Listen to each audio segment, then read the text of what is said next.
Hey guys, wanted to go ahead and just do another IEM review, but I wanted to go ahead and review the Simgot Studio 4, or not Simgot Supermix 4. These are really highly rated by a lot of people. People say a lot of great things about it, and so I just wanted to give you my 2 cents on these IEMs and to go from there. I was interested in this because of 3 reasons. So reason number 1, they're saying that, like all across the board, so many reviewers were saying that these are amazing for gaming. And I'm like, well, that's interesting. Like all across the board, they're like, this is amazing for gaming. Amazing for gaming. And I was like, okay.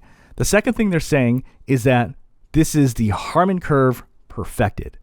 And that got my interest. And the reason I say that is because I actually kind of like some Harman curve headphones. This is the AKG Cake 371. Very Harmonish. Sounds pretty good. So I'm like, so you're telling me that it's going to be like a perfected version of the Harman curve. Sign me up. The third thing they're saying is this is a giant killer. So this is like $150, and they're saying it sounds better than like even IEMs that are double or triple its price.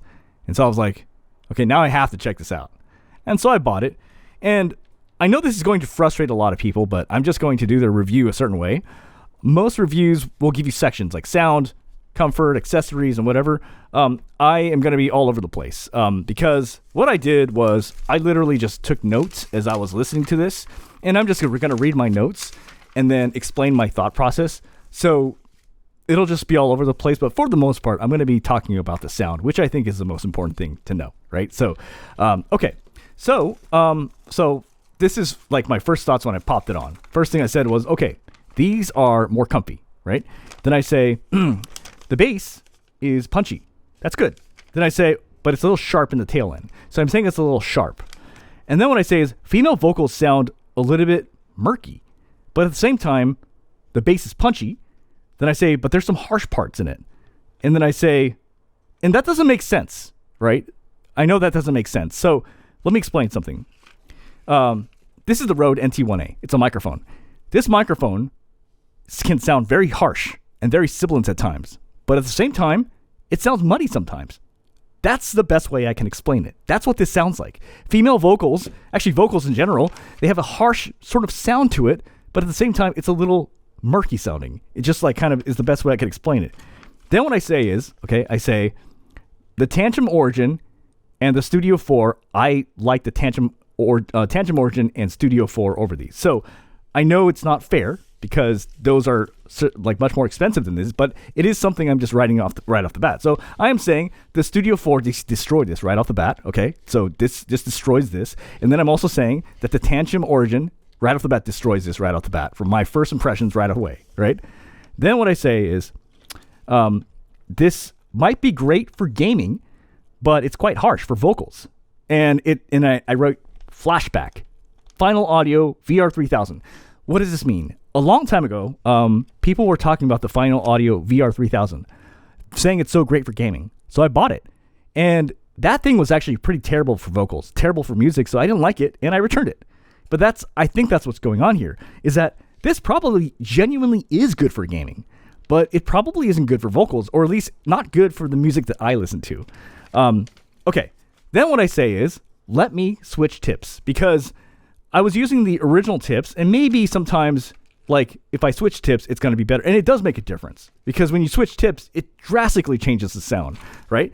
So what I did was, I go Final Type E. So what these do is they add more bass, but also it dips down the treble. You lose a little bit of detail, but also these add more bass. So I said, swapping Final Audio E, it helps, but I'm starting to lose detail. So what I go is, okay, let's switch again. Let's go to Dunu SNS so that we can get a neutral sound. So Dunu SNS IEMs, they look like these, and these have more of a neutral tonality to them. At least I think they are. This is bass. This is neutral. The other one is, if you want to increase bass, that's the Final Audio Type E. If you want to increase treble or air, that's the Tang Senkai Advanced Ear Tips. These add treble. And if you want something more neutral, you want to go with the Dunu SNS. These, in my opinion, are a little bit more neutral. Okay, so basically what I say is, okay, now I'm switching to Dunu SNS, and now it's more neutral. And then I say, Now the vocals sound thinner, and the vocals don't sound very full. And then I say, okay, what I'm noticing right off the bat, the Truth Ear Pure totally sounds better with the Tang Senkai. So what I'm saying is, here is the Truth Ear Pure. The Truth Ear Pure on vocals sound better than the Supermix 4. That's what I'm saying here. I know that's subjective, but that's my 2 cents. These, at half the price of these, vocally sound better than these on vocals. That's what I'm saying. And then I say, overall, this is okay, but it's not blowing me away. It's slightly thin. It's not full. But in my opinion, the Truth Ear Pure, okay, and then the Dusk, is what I said here, sound better. And then the Studio 4, although it's not a fair comparison, sound better. Then what I say is, I know this is a hot take, but I actually think the Sennheiser IE200, okay, sound better than these. And I say, I'm honestly shocked. Jay was talking about how, quote unquote, buttery smooth these are, but these are hardly that. Buttery smooth. Like, these are probably one of the smoothest IEMs I have ever heard. Right next. In other words, there's a reviewer saying that these headphones are buttery smooth. They're not buttery smooth. They're not. These are very harsh, in my opinion. At least with the music I listen to, right? Okay. Next thing I say is, then I go, okay, let's switch. We'll switch back to Final Audio E again. So I'm switching tips. Okay, it's better, but it's still not great. The female vocals are not full. And then I go, okay, let's do another test. I say, next test, my own voice. This is what I do at all tests. I know my own voice. I know what I sound like, and I know if something doesn't sound right. So I go back and I listen to my voice. I say, no, this sounds wrong. I'm like, this has a lot, less low end, right? Then I type in HVAC budget, HVAC budget. HVAC budget is a reviewer that I know very well, his voice, right? He reviews multi-tools. So I just recently got this tool from Dekoyu. So I wanted to listen to his voice with these and see how it's changing his voice. And I go, man, his voice sounds off. Okay, so what this is saying is this is fucking up vocals. This is fucking up vocals. This is bad for vocals because regular people do not sound like the way they should be sounding like.